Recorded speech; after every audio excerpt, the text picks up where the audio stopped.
Hello friends, welcome to GK mind game. ಪ್ರಶ್ನೆಗಳ ಸಂಪೂರ್ಣ ಮಾಹಿತಿಗಾಗಿ ವಿಡಿಯೋನ ಎಲ್ಲೂ ಸ್ಕಿಪ್ ಮಾಡದೆ ಕಂಪ್ಲೀಟಾಗಿ ನೋಡಿ.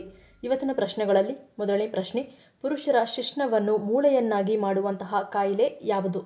Options: A Peyronie, B ossification, C Epstein Barr virus, D HPV.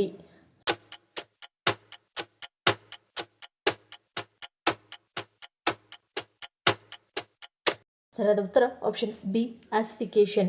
ಪುರುಷರಲ್ಲಿ ಖಾಸಗಿ ಅಂಗಕ್ಕೆ ಸಂಬಂಧಿಸಿದಂತಹ ಶಿಶ್ನದ ನಿಮಿರುವಿಕೆ, ಶಿಶ್ನದ ಅಲರ್ಜಿ, ಶಿಶ್ನದ ತುರಿಕೆ ಇಂತಹ ಸಮಸ್ಯೆಗಳ ಬಗ್ಗೆ ನೀವು ಕೇಳಿರುವಿರಿ. ಆದರೆ ಶಿಶ್ನವನ್ನು ಮೂಳೆಯನ್ನಾಗಿ ಪರಿವರ್ತಿಸುವಂತಹ ಅಪರೂಪದ ಕಾಯಿಲೆಯನ್ನು ಶಿಶ್ನ ಆಸಿಫಿಕೇಶನ್ ಎಂದು ಕರೆಯಲಾಗುತ್ತದೆ.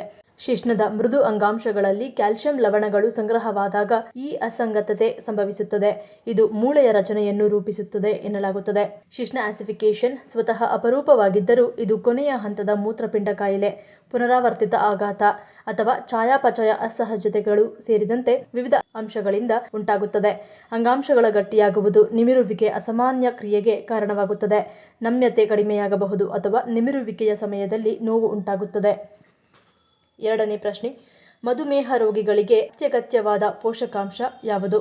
Options: A protein, B vitamin, C calcium, D ಕಬ್ಬಿಣ.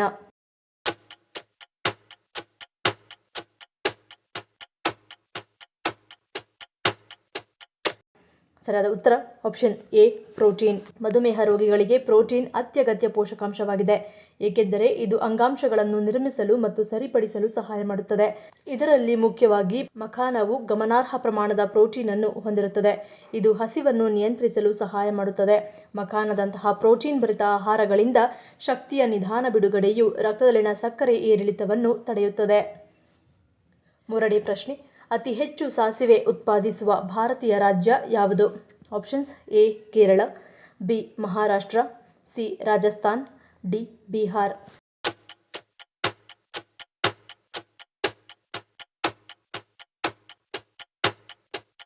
ಸರಿಯಾದ ಉತ್ತರ ಆಪ್ಷನ್ ಸಿ ರಾಜಸ್ಥಾನ್. ರಾಜಸ್ಥಾನವು ಭಾರತದಲ್ಲಿ ಅತಿ ಹೆಚ್ಚು ಸಾಸಿವೆ ಉತ್ಪಾದಿಸುವ ರಾಜ್ಯವಾಗಿದ್ದು, ದೇಶದ ಒಟ್ಟು ಉತ್ಪಾದನೆಯಲ್ಲಿ ಸರಿಸುಮಾರು 45-49% ರಷ್ಟು ಕೊಡುಗೆ ನೀಡುತ್ತದೆ. ರಾಜ್ಯದ ಹವಾಮಾನ ಮತ್ತು ಮಣ್ಣು ವಿಶೇಷವಾಗಿ ಅಲ್ವಾರ್, ಹನುಮಾನ್ಗಢ್, ಶ್ರೀಗಂಗಾನಗರ್ ಮತ್ತು ಭರತ್ಪುರದಂತಹ ಪ್ರದೇಶಗಳಲ್ಲಿ ಹೆಚ್ಚಾಗಿ ಸಾಸಿವೆಯನ್ನು ಬೆಳೆಯಲಾಗುತ್ತದೆ. ಭಾರತವು ತನ್ನ ಸುಧಾರಿತ ಕೃಷಿ ತಂತ್ರಗಳು ಮತ್ತು ಹೆಚ್ಚಿನ ಇಳುವರಿ ನೀಡುವ ಪ್ರಭೇದಗಳೊಂದಿಗೆ ಸಾಸಿವೆ ರಕ್ಷಣೆಯಲ್ಲಿ ರಾಜಸ್ಥಾನವು ಪ್ರಾಬಲ್ಯವನ್ನು ಮುಂದುವರೆಸಿದೆ. ನಾಲ್ಕನೇ ಪ್ರಶ್ನೆ, ಶ್ವಾಸಕೋಶದಲ್ಲಿನ ಸೋಂಕನ್ನು ಅಥವಾ ನ್ಯುಮೋನಿಯಾವನ್ನು ನಿವಾರಿಸುವ ಶಕ್ತಿ ಯಾವುದರಲ್ಲಿದೆ? ಆಪ್ಷನ್ಸ್: ಎ ನೆಲ್ಲಿಕಾಯಿ, ಬಿ ಹಾಲು ಕೊಡಸಿಗೆ, ಸಿ ಅಮೃತ ಬಳ್ಳಿ, ಡಿ ಆಡು ಸೋಗೆ ಗಿಡ.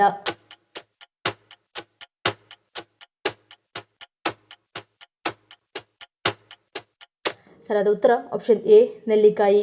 ನ್ಯುಮೋನಿಯಾವನ್ನು ಆಯುರ್ವೇದದಲ್ಲಿ ಶ್ವಾಸಕೋಶ ಜ್ವರ ಎಂದು ಕರೆಯಲಾಗುತ್ತದೆ. ಮುಖ್ಯವಾಗಿ ಇದರಲ್ಲಿ ತೀವ್ರತರವಾದ ಜ್ವರ, ಎದೆನೋವು, ದಟ್ಟವಾದ ಕೆಮ್ಮು ಸೇರಿದಂತೆ ಕಫ ಮತ್ತು ಉಸಿರಾಟದ ತೊಂದರೆ ಉಂಟಾಗುತ್ತದೆ. ಇದರ ನಿವಾರಣೆಗಾಗಿ ಆಯುರ್ವೇದದಲ್ಲಿ ಬೆಟ್ಟದ ನೆಲ್ಲಿಕಾಯಿಯನ್ನು ಬಳಸಲಾಗುತ್ತದೆ. ಇದು ರೋಗನಿರೋಧಕ ಶಕ್ತಿಯನ್ನು ಹೆಚ್ಚಿಸುವ ಅತ್ಯುತ್ತಮ ಪದಾರ್ಥವಾಗಿದೆ. ಮುಖ್ಯವಾಗಿ ನೆಲ್ಲಿಕಾಯಿಗಳನ್ನು ಆಯುರ್ವೇದದಲ್ಲಿ ಚಿಕಿತ್ಸೆಗಳಲ್ಲಿ ಬಳಸಲಾಗುತ್ತದೆ. ರಕ್ತಹೀನತೆ, ಅಸ್ತಮಾ, ಮಧುಮೇಹ, ಶೀತ ಮತ್ತು ದೀರ್ಘಕಾಲದ ಶ್ವಾಸಕೋಶದ ಕಾಯಿಲೆಯನ್ನು ಪರಿಣಾಮಕಾರಿಯಾಗಿ ಗುಣಪಡಿಸಲು ಸಹಾಯ ಮಾಡುತ್ತದೆ. ಹೀಗಾಗಿ ನ್ಯುಮೋನಿಯಾದಿಂದ ಗುಣಮುಖವಾಗಲು ಆಮ್ಲ, ಅಮಲಕ್ಕಿ ಅಥವಾ ನೆಲ್ಲಿಕಾಯಿ ಎಂದು ಕರೆಯುವ ಈ ಮೂಲಿಕೆಯನ್ನು ಬಳಸಲಾಗುತ್ತದೆ. ಐದನೇ ಪ್ರಶ್ನೆ, ಪ್ರಪಂಚದಲ್ಲಿರುವ ಅತ್ಯಂತ ಡೇಂಜರಸ್ ಕ್ಯಾನ್ಸರ್ ಕಾಯಿಲೆ ಯಾವುದು? ಆಪ್ಷನ್ಸ್: ಎ ಶ್ವಾಸಕೋಶದ cancer, B pancreatic cancer, C ಸ್ತನ ಕ್ಯಾನ್ಸರ್, ಡಿ ಲಿವರ್ ಕ್ಯಾನ್ಸರ್.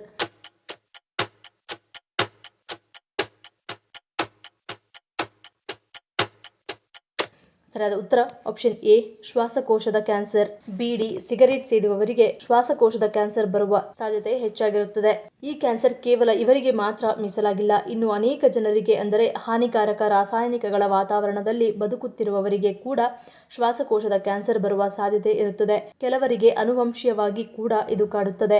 ನಿರಂತರವಾದ ಕೆಮ್ಮು, ಎದೆನೋವು, ಕೆಮ್ಮು ಬಂದಾಗ ರಕ್ತ ಬೀಳುವುದು, ತೂಕ ಇದ್ದಕ್ಕಿದ್ದಂತೆ ಕಡಿಮೆಯಾಗುವುದು ಇವೆಲ್ಲವೂ ಕೂಡ ಶ್ವಾಸಕೋಶದ ಕ್ಯಾನ್ಸರ್ನ ಲಕ್ಷಣವಾಗಿರುತ್ತದೆ.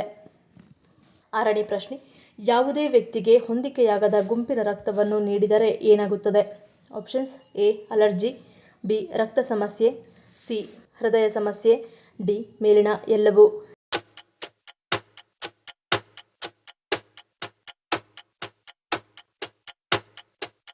ಸರಿಯಾದ ಉತ್ತರ ಆಪ್ಷನ್ ಡಿ ಮೇಲಿನ ಎಲ್ಲವೂ.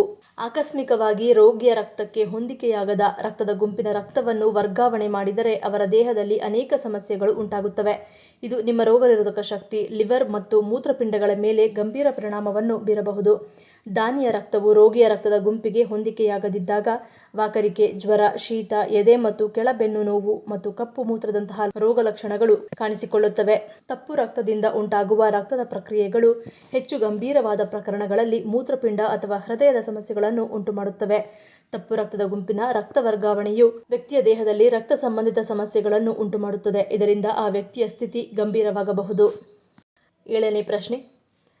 ಈ ಹಿಂದೆ ಹರನಂದಿ ಎಂಬ ಹೆಸರನ್ನು ಹೊಂದಿದ್ದ ನದಿ ಯಾವ ರಾಜ್ಯದಲ್ಲಿದೆ? Options: A Uttar Pradesh, B Gujarat, C Jharkhand, D ಪಶ್ಚಿಮ ಬಂಗಾಳ.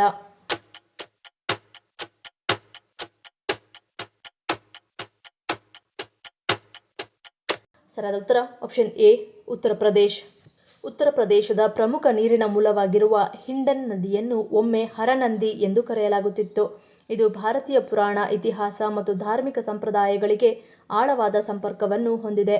ಹಿಂಡನ್ ನದಿಯು ಉತ್ತರ ಭಾರತದ ಪ್ರಮುಖ ನದಿಯಾಗಿದ್ದು ಉತ್ತರ ಪ್ರದೇಶ ಮತ್ತು ಉತ್ತರಾಖಂಡದ ಮೂಲಕ ಹರಿಯುತ್ತದೆ.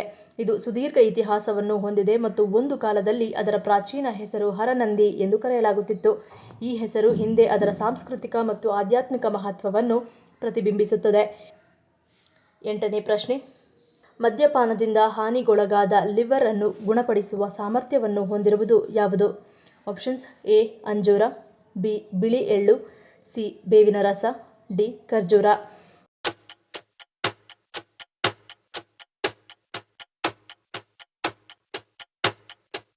ಸರಿಯಾದ ಉತ್ತರ ಆಪ್ಷನ್ ಡಿ ಖರ್ಜೂರ.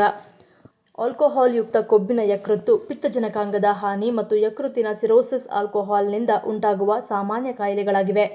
ಇವುಗಳನ್ನು ಎಸ್ಟ್ರೆಸ್ ಅಸ್ವಸ್ಥತೆಗಳು ಎಂದು ಕರೆಯುತ್ತಾರೆ ಮತ್ತು ಅವುಗಳಿಗೆ ಯಕೃತ್ತಿನ ಕಸಿ ಮಾಡುವ ಅಗತ್ಯವಿರುವಷ್ಟು ಅಪಾಯಕಾರಿ.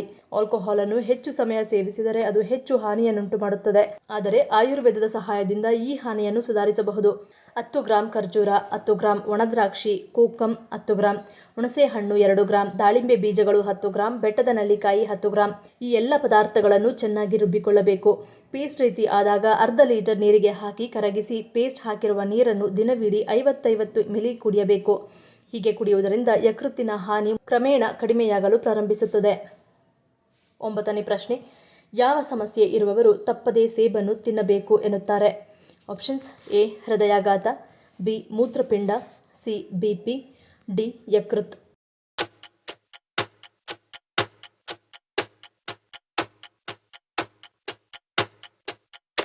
ಸರಿಯಾದ ಉತ್ತರ ಆಪ್ಷನ್ ಬಿ ಮೂತ್ರಪಿಂಡ.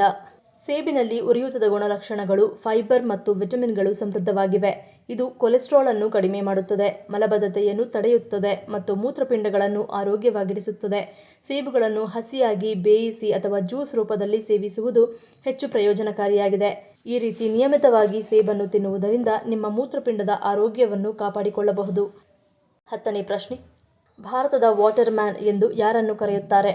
Options: A Mahesh Nathor, B Rajendra Singh, C Neelam Gaikwad, D Venkatesh PV.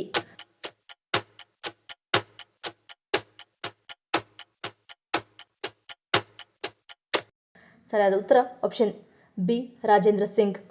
Water man of India ಎಂಬುದು ನೀರಿನ ಸಮಸ್ಯೆಗಳನ್ನು ಪರಿಹರಿಸಲು ಮತ್ತು ನದಿಗಳನ್ನು ಪುನರುಜ್ಜೀವನಗೊಳಿಸಲು ಕೆಲಸ ಮಾಡುವವರಿಗೆ ಶೀರ್ಷಿಕೆಯಾಗಿದೆ.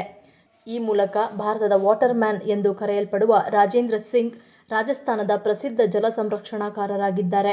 ಅರ್ವಾರಿಯಂತಹ ಒಣ ನದಿಗಳನ್ನು ಪುನರುಜ್ಜೀವನಗೊಳಿಸಿದರು ಮತ್ತು ಜೋಹಾಡ್ಗಳಂತಹ ಸಾಂಪ್ರದಾಯಿಕ ವಿಧಾನಗಳನ್ನು ಬಳಸಿಕೊಂಡು ಸಾವಿರಾರು ಹಳ್ಳಿಗಳಿಗೆ ನೀರನ್ನು ನಿರ್ವಹಿಸಲು ಸಹಾಯ ಮಾಡಿದರು. ಇಂತಹ ಇವರ ಅನೇಕ ಕೆಲಸಗಳಿಂದಾಗಿ ಇವರನ್ನು ಭಾರತದ ವಾಟರ್ ಮ್ಯಾನ್ ಎಂದು ಕರೆಯಲಾಗುತ್ತದೆ. ಈ ಪ್ರಶ್ನೆಗಳಲ್ಲಿ ನೀವು ಎಷ್ಟು ಪ್ರಶ್ನೆಗಳಿಗೆ ಸರಿ ಉತ್ತರವನ್ನು ಕೊಟ್ಟರಿ ಅನ್ನೋದನ್ನು ಕಮೆಂಟ್ ಮಾಡಿ ತಿಳಿಸಿ.